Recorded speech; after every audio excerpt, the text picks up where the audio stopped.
Hello friends, आज के इस वीडियो में हम सीए फाउंडेशन इकोनॉमिक्स के पेपर की पेपर को सॉल्व करेंगे। तो गाइस, ये पेपर हमारा जनवरी 2026 में हुआ था। तो आज की वीडियो में हम शॉर्ट ही रखेंगे वीडियो को। मैं आपको सॉल्यूशन प्रोवाइड करूँगा ताकि आप इससे अपने आंसर मैच कर सकते हो जब तक आईसीएआई के सजेस्टेड आंसर नहीं आ जाते। यूजुअली आईसीएआई के सजेस्टेड आंसर 1 से 1.5 महीने के बीच में आ जाते हैं। तो जैसे आपने अभी जनवरी में एग्ज़ाम दी है तो आप मान लीजिए कि वो फरवरी के एंड तक आ जाएगी सजेस्टेड आंसर। ठीक है, तो चलिए वीडियो को शुरू करते हैं। तो पहला जैसे क्वेश्चन है, हमें ना इसमें रिक्वायर्ड रिजर्व रेशियो दे रखी है 8% और 12.5%। ठीक है, और हमारा डिपॉजिट दे रखा है 1 लाख रुपीज़ का। ठीक है, तो हमें क्रेडिट मल्टीप्लायर डालना है। सो इसका क्रेडिट मल्टीप्लायर का है ना फॉर्मूला सिंपल सा होता है 1 divide by reciprocal of required reserve ratio. So अगर हम इनका रेसिप्रोकल कर देंगे तो मैं आपको दिखा भी देता हूँ। जैसे पहला था हमारा 8%। सो हम क्या करेंगे 1 डिवाइड बाय 8%। सो 12.5 आ गया हमारे पास। ठीक है, और फिर हम क्या करेंगे दूसरा 1 डिवाइड बाय अगला हमारा जो रेट है वो दे रखा है हमें 12.5%। सो यहाँ पर हम इसमें प्रेस करेंगे कैलकुलेटर पे 12.5%, तो ये 8 आ गया। तो हमारे पास दो वैल्यूज़ आई है जो कि है 12.5 और 8। तो हमारा ए ऑप्शन हमारा करेक्ट हो जाएगा। दूसरा जो हमारा क्वेश्चन है वो हमारे टोबिन की जो लिक्विडिटी प्रेफरेंस थ्योरी है उसके ऊपर है। तो उसने बताया है कि उसने रिलेशनशिप किस दो वेरिएबल्स के बीच में दी थी। तो उसने जो रिलेशनशिप दी थी वो रेट ऑफ इंटरेस्ट और डिमांड फॉर मनी के बीच में दी होगी। तो जैसे आपने वो इक्वेशन शायद पढ़ी होगी, √2by अपॉन में r ऐसे करके जो हमारी इक्वेशन थी वो टोबिन की थी। तो ये रिलेशनशिप किसके बीच में है? जो बॉन्ड का रेट ऑफ इंटरेस्ट है और डिमांड फॉर मनी के बीच का जो है उसके बीच में ये रिलेशन है। ठीक है, तीसरा जो है हमारे पास एक्सपेंडेड वर्जन है इक्वेशन ऑफ एक्सचेंज का, जो कि हमारा इरविंग फिशर ने दिया था। तो उसका एक्सपेंडेड वर्जन है ना, पहले तो हमारा था PT = MP, बट उसमें एक एक्स्ट्रा फैक्टर M-V- ऐड हो गया था। तो हमारा सी ऑप्शन करेक्ट हो जाएगा। और speculative profit demand for money के लिए हमारा है ना ये इसका जो आंसर है वो D है, अट्रैक्टिव इन्वेस्टमेंट अपॉर्चुनिटी। ठीक है, फिफ्थ क्वेश्चन हमारे पास which of the following is not a channel for the monetary policy transmission. ठीक है, तो इसके लिए है ना हमारे पास सेविंग, कैश फ्लो और एक्सचेंज रेट, ये तीनों है ना चैनल है मॉनेटरी पॉलिसी ट्रांसमिशन के। बट जो ओपन मार्केट चैनल है ना वो एक चैनल नहीं है। तो ये हमारा ऑड वन आउट हो जाएगा। तो ये हमारे पास नोट आ जाएगा, नोट अ चैनल। तो ये ओपन, इसका डी ऑप्शन करेक्ट हो जाएगा कि ये नहीं है इसका। ठीक है, सो अगला क्वेश्चन हमारे पास 6th है। तो जैसे इसने बोला है NFI अगर नेगेटिव होगा तो हमारा क्या होएगा। तो हमने बस सिंपली सी फॉर्मूला लिख लिया है। जैसे हमारे पास पहला ऑप्शन दे रखा है GNP-MP, तो हमने GNP-MP लिख लिया, फिर GDP-MP लिख लिया। तो इसमें हम बस क्या करेंगे, जो GDP-MP है तो देखिए यहाँ पर GG सेम है, NP और DP है। तो डोमेस्टिक प्रोडक्ट में अगर हम net factor income from abroad plus कर देंगे तो हमारा ये आ जाएगा। और यहाँ पर MP तो मैंने बस हमें एक एग्रीगेट NFI ऐड करना है ताकि हमारा ये इक्वल हो जाए। ठीक है, हमने NFI ऐड कर दिया। अब मान लीजिए GDP-MP 70 है और ये नेगेटिव माइनस का 20, तो 70 - 20 50।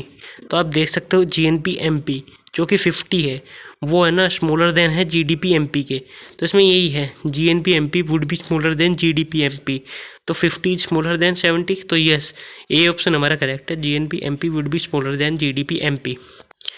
हमारा 7th क्वेश्चन है कि हमें MPC दे रखा है 0.6 और हमें मार्जिनल प्रोपेंसिटी टू इंपोर्ट निकालना है। ठीक है, हमें दे रखा है 0.04। ठीक है, what is the value of the foreign trade multiplier. तो फॉरेन ट्रेड मल्टीप्लायर का आपको फॉर्मूला पता होना चाहिए। तो इसका फॉर्मूला होता है 1 डिवाइड बाय 1 - B जो हमारा MPC है माइनस M जो कि हमारा ये है मार्जिनल प्रोपेंसिटी टू इंपोर्ट।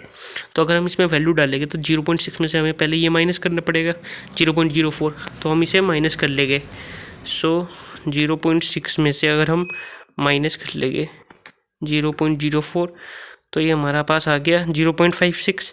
ठीक है, फिर हम प्लस माइनस का बटन दबाएंगे। ठीक है, और इसमें +1 कर देंगे। ठीक है। तो इससे हमारा ये आ गया, जो नीचे वाली वैल्यू है 0.44। तो अगर आपको किसी भी नंबर का रेसिप्रोकल करना है ना, तो simply divide by equal to दबा दो, तो हमारे पास ये आंसर आ जाता है। ठीक है, डिवाइड बाय इक्वल टू 1 से रेसिप्रोकल हो जाता है कैलकुलेटर में। ठीक है, तो हमारे पास आंसर है कि 2.27। फिर हम ऑप्शन में देख लेंगे, तुम्हारा बी ऑप्शन इज करेक्ट, क्योंकि 2.27 इस ऑप्शन में आ रहा है। 8 क्वेश्चन है, जो इसका आंसर हमारा है ना ए ऑप्शन हो जाएगा, क्योंकि देखो पेंशन है ना रिटायर्ड वर्कर की है, तो रिटायर्ड वर्कर है ना, एक ये है ना मेरे ख्याल से है ना, जो ये है वो मतलब ट्रांसफ़र इनकम है, फैक्टर इनकम नहीं है इसमें। मतलब है ना, ये समथिंग इन रिटर्न कुछ नहीं मिल रहा, मतलब रिटायर वर्कर को मिल रहा है पर रिटायर वर्कर से ना प्रोडक्टिव सर्विस नहीं मिल रही। तो मतलब ये ट्रांसफ़र इनकम है। तो पेंशन, ये ट्रांसफ़र इनकम हमारे पास कभी भी है ना नेशनल इनकम में कैलकुलेट नहीं हो सकती। जब भी हम इसे कंप्यूट करते हैं तो हमारा ए ऑप्शन करेक्ट हो जाएगा। सो हमारा नेक्स्ट क्वेश्चन है नेशनल इनकम किसके इक्वल होता है। सो ये हमारा ऑलवेज जैसे AD इक्वल टू AS होता है। ठीक है, तो वैसे ही हमारा नेशनल इनकम में से सप्लाई, एग्रीगेट सप्लाई के इक्वल होता है। ठीक है, जैसे C+I इक्वल टू हम Y लिखते हैं ना, तो ये Y क्या है नेशनल इनकम, तो AD इक्वल टू AS, तो national income equal to AS aggregate supply, तो इसका ए ऑप्शन हो जाएगा।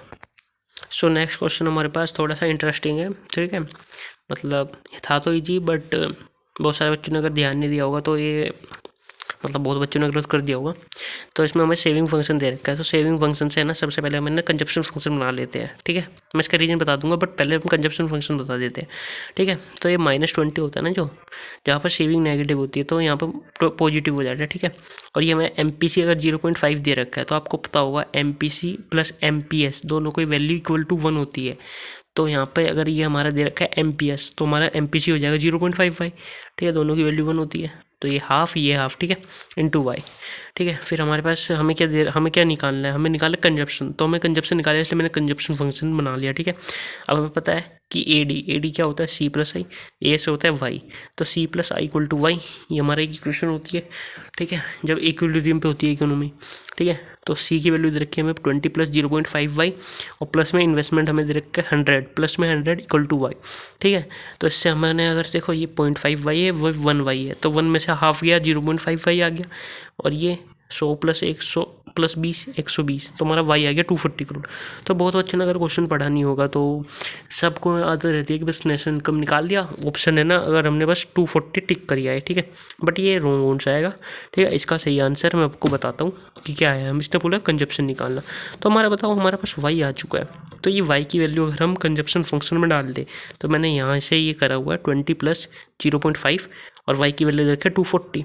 सो आपको पता है 240 का हाफ होता है 120 प्लस 20 140 करोड़, तो इसका आंसर है ना 240 नहीं होगा, 140 होगा। अगर ये लाइन अच्छे से नहीं पड़ी होगी, कंजप्शन की वैल्यू बतानी है, तो आपके एक नंबर कट सकता है, और बहुत बच्चों ने गलत कर दिया होगा। ठीक है, तो इसलिए थोड़ा सा अटेंटिव रहना है। पेपर ईजी था बट हो जाती है मिस्टेक्स। ठीक है, तो दोस्तों आज की वीडियो में अभी बस 10 क्वेश्चन मैं सोल्व करे। ठीक है, क्योंकि ज़्यादा लंबी वीडियो रखेगी ना तो आपको भी थोड़ा सा बोर सा लगेगा। ठीक है, ये मतलब थोड़ी सी लंबी हो चुकी है, 8 मिनट की हो चुकी है वीडियो भी, तो मैं सोचूंगा कि आगे मतलब थोड़ा और जल्दी सोल्व करूँगा। ठीक है, अभी 10 क्वेश्चन ही करते हैं, फिर अगले वाली वीडियो में और 10-15 ऐसे ऐसे क्वेश्चन करके 4-5 वीडियो में से ख़त्म कर देते हैं। ठीक है, तब तक के लिए बाय बाय। ठीक है।